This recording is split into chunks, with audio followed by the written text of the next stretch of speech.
What's going on, guys? Welcome back to the channel. Today we're going to be checking out advice for Americans visiting Britain.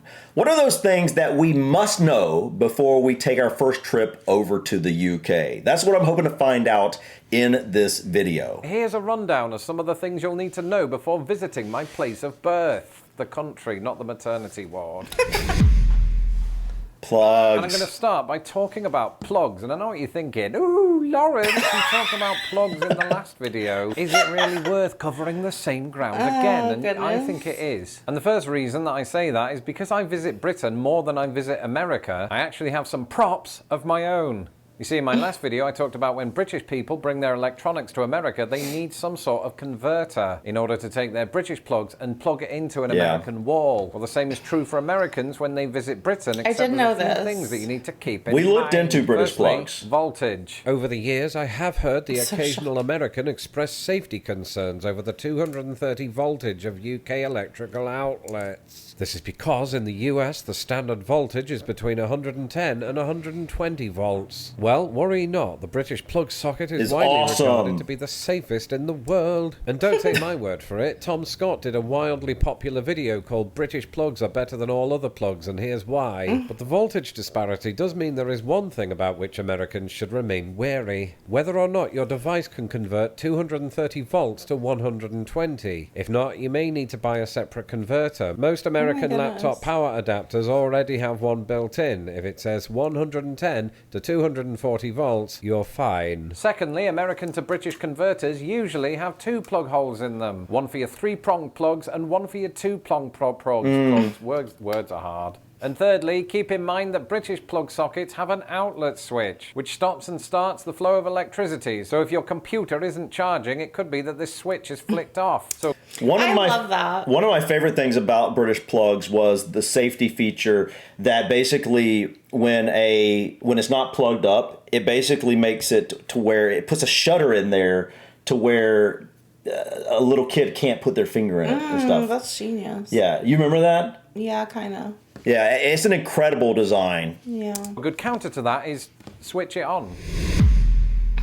If there's one thing that I know about Americans, it's that they really like to drive. And if American tourists who've messaged me are to be believed, their driving even extends to when they visit Britain, even though they really don't have to. If that's you, then here are a few things that you'll need to know before driving on British roads. I want to say that I do look forward to driving, not for the driving aspect so much, but because I want to get around. Yeah. You know, and I want to explore, and I don't always want to have to do it by On the taxi train or whatever. yeah. Sometimes I want to be able to get off the beaten path and go into some little villages or whatever when we're there. And so we are going to have to do our own driving. I'm a little bit nervous to do it, I don't know, in central London. Yeah, I don't know For if we would example. drive in like downtown London. I mean, There's not really a reason to. no, you're right. I'm just using that example. It could be any area where there's a larger amount of people, because like different signs on the left, just, all that. It's different when you're all out on the open road. Sure, you're going to be on the left, but it's generally just out driving. Well, I will say this. If I trusted anyone to drive us, it would be you.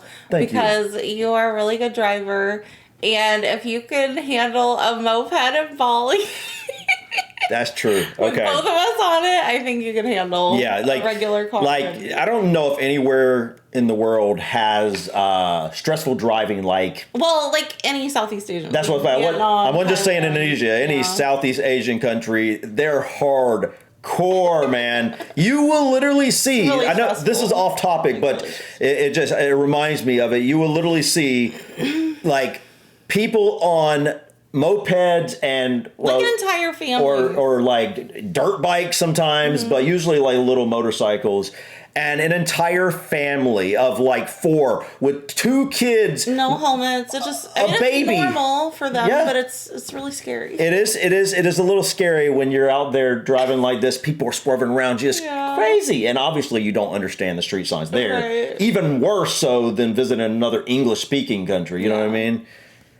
Firstly, and you're probably aware of this already, in Britain we drive on the other side of the road. Additionally, the steering wheel is on the opposite side of the car to what you would expect in American vehicles. And to make matters even more confusing, the name assigned to different car parts can differ as well. Instead of your windshield, you've got a windscreen. Instead of your trunk, it's a boot. And no hoods here. Instead, it's a bonnet. And you don't operate a turn signal. In Britain, this is known as an indicator. Now, something that American drivers often tell me about driving on British roads is that they were surprised by the number of roundabouts. Furthermore, in Britain, we seem to have a better understanding of how these work. See, in America, roundabouts do exist, but they're harder to come by, and when you do, they're almost treated like a novelty. And no driver ever seems particularly confident or knowledgeable about when it's their time to go.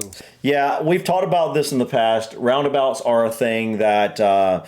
honestly, I've probably only seen a roundabout a handful of times in my entire life. And usually they're very small ones. And they're I would consider what we call the roundabout scene, mostly they're like just traffic circles. A roundabout are what we just saw on here. That's what I picture as a roundabout, where you have lots of exits and everything. Here, most time, it's like the biggest roundabouts are like what we have in our town square, where you basically have 4 entrances coming on from 4 different streets, one on each side of the courthouse. And it's really, intuitive to really understand that roundabout. Right. But when you get to the ones in the UK that are very complex, they have a lot of lanes. Yeah, a lot of different lanes and whatnot. I feel like that is going to be a whole new ball game, because I've never drove on anything like that before.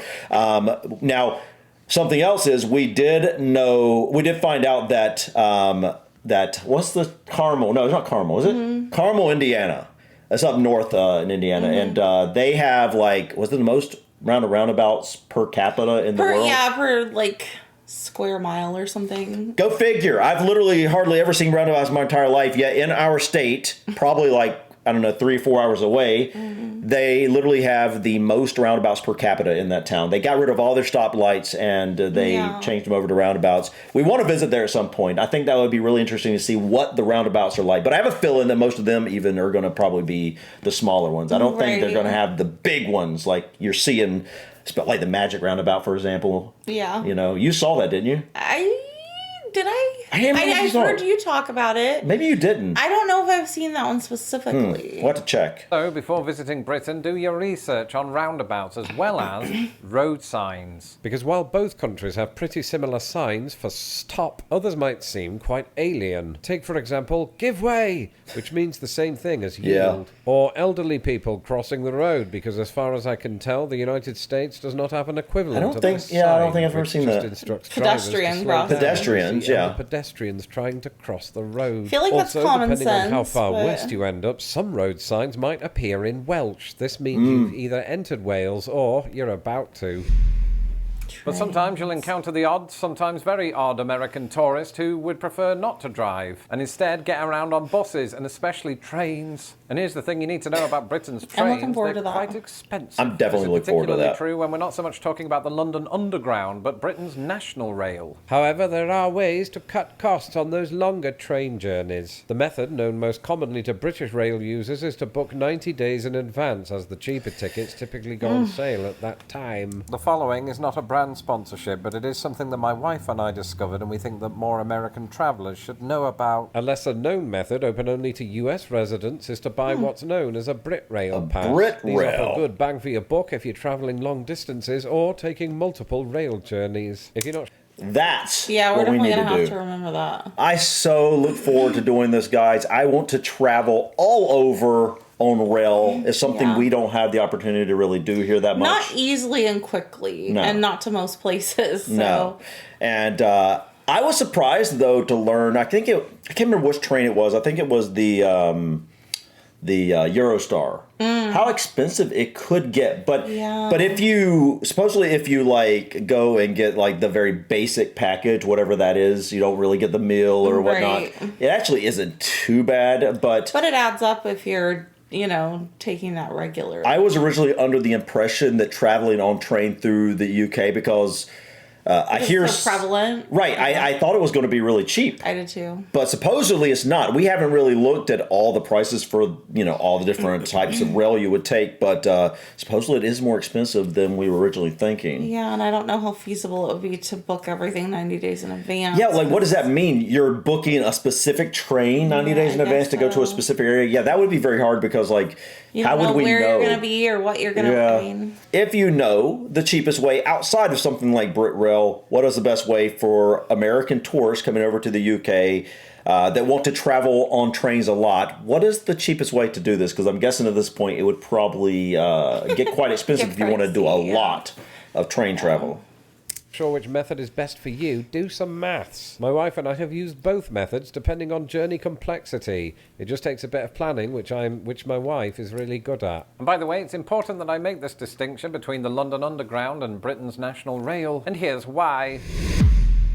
Get out of Somebody who London. used to live in London and has visited many times, I think it's fair to say that London has a lot of things to see. And so by all means, spend a lot of time in London. But if you're able, don't spend all of your time there. Because Britain has so much more to offer than that. What does it have to offer? The Cotswolds, yes. When my wife and I visited a few years ago, we found ourselves in the lovely surroundings of Gloucestershire. Not only did we stumble upon lovely countryside, we accidentally ended up in a cow field. And if countryside is your cup of tea, check out the Lake District. Rick Steves did. Or take in the majesty of the Yorkshire Dales with its... I love this look right here. The greenery. The rolling hills and the stone walls and just having the hills in the background. I've said this a number of times. It's so fascinating to me to see like how limited the amount of trees are in areas like this. On the mountains or the big hills especially. Yeah. Here I feel like you don't really find landscapes that look like this. No, not as much. The green hills without the trees. Yeah. I find it incredible because it is different from generally what you'll see. I find this to look it's just beautiful. It's idyllic. Yeah. It's just really nice. And I think we have definitely gathered this from our comments. Definitely get outside of London. Like I'd say. Oh, I mean, we would have anyway. Yeah, I feel like because we're not big city people. No. Like we like to see them and stay for a few. But yeah, like Lindsay said, we are definitely not the city slickers, if you will. We definitely prefer the low key vibe. But London is definitely going to be somewhere we spend quite a bit of time, and we definitely look forward to spending some time there. Rolling green hills that the universe built specifically for your Instagram clout and because it had nothing better to do. Or visit Wales and Scotland. Wales, Scotland. Oh, look at that. So pretty. Yes. That's right, tipping. And you're probably thinking, Lawrence, in your last video, you talked about how American restaurants expect you to tip, and in Britain, they don't. Why are you covering the same ground? Because while we don't have the tipping culture that the United States has, you can tip if you want. Some servers welcome it. So tipping, while certainly more important to American servers than British ones, is still something you can do in a lot of British restaurants, but just know this. The waiters and the servers will be a lot less hands-on than they are in America. For instance, they probably won't come by your table to ask you how that fish and chips is tasting today. In fact, now that I've jogged my memory, you might struggle to get them to come to your table at all, which can be quite tricky when you've got tickets to go see the Phantom of the Opera in 10 minutes and you just want to pay the bill and get the heck out of there. This is something I'm curious about. Now, I had understood that a little bit through conversations in the comments that compared to here, the wait staff might not be as hands-on. Like here you get checked on quite a bit. I think there's a very fine line. Like I don't want someone coming like every 2 minutes to come be like, oh, how's it now? How's it now? You need anything? Right. That's annoying. But at the same time, it's very annoying as well if, like he's saying, you're ready for the check and no one's around. And the final thing that I'm going to talk to you about today is how you, as Americans, are perceived in Britain. In all the years of doing this channel, I've met two kinds of American. The kind that says, I don't give a damn what those redcoats think. Or, the rest of the world doesn't like us. And it's that second viewpoint that I feel compelled here to address. Because what they really mean is the rest of the world doesn't like such and such president. Or the fact that America interferes with the governance of other countries. countries, something that Britain would never do. In other words, if the British have any level of disdain for Americans, it's mostly politically motivated or linguistically motivated. We don't normally have an issue with Americans themselves. In fact, I'll give you an anecdote. When my American wife and I stayed in a hotel in my English hometown of Grimsby, the staff acted all nervous around her. And not just because we're YouTube sensations, it's because of her accent. Just as Anderson, Indiana doesn't get many British people living there, Grimsby doesn't get many Americans. So I think they just thought she was plucked straight out of Hollywood, like Julia Roberts in Notting Hill. And it was a novelty for them. Now, you won't experience this in London. Right. In London, just like the gongs of Big Ben, an American accent is a common sound. But wherever you are in Britain, some people will receive your American accent in a similar way to how some Americans will receive my accent. That it carries a certain amount of glamour. So use that to your advantage or disadvantage. If this two-part video series has reminded me of anything, it is that in addition to living in both countries, I rather enjoy visiting them, and it is made a lot easier with all of this knowledge in mind. That was cool. Yeah. Brought up some points I wouldn't have really thought about as much. But I feel like most things we knew from exploring so much British content. This video and the fact that I understood a lot of what was discussed here makes me realize just how much you've learned. Yeah. Like, and I want to say myself because I'm talking from first person perspective, but also you as well, right? Like, we both have learned so much on this journey that I just go back to before I ever started this channel. I gotta be honest, I knew like next to nothing. Me either. UK. And it just like every once in a while we come across a video where you bring up a lot of points that we've kind of know at least partially of what they're talking about, and I'm always just surprised, like, wow, and I have to always go back to the very beginning and be like, I didn't know any of that to begin with. And it's gonna be interesting, like when we actually come over to visit, how much less of a culture shock it's probably going to be. Oh yeah, because we've already learned so many things, so we're already kind of expecting. Well, it'll be less of a culture shock in some ways, but the culture shock will still be there. Yeah, for 100%. for sure. I'm just saying. And on top of that, there's so many things we haven't even begun to touch base on. Yeah. But yeah, I understand what you're saying. Like, it's the little things. Whereas before, I would have literally known nothing. Anyways, guys, before we go, let us know in the comments what advice you would have for us when we get over to the UK for our first visit. What are some of the little things that weren't mentioned here, but probably would be some really good things for us to know about? Yeah. But guys, I think that's it for today. Thank you so much for stopping by. Please click that like button. Feel free to drop your comments or suggestions about this video or others. And don't forget to subscribe to continue to follow us on our journey. Until next time, guys. Peace.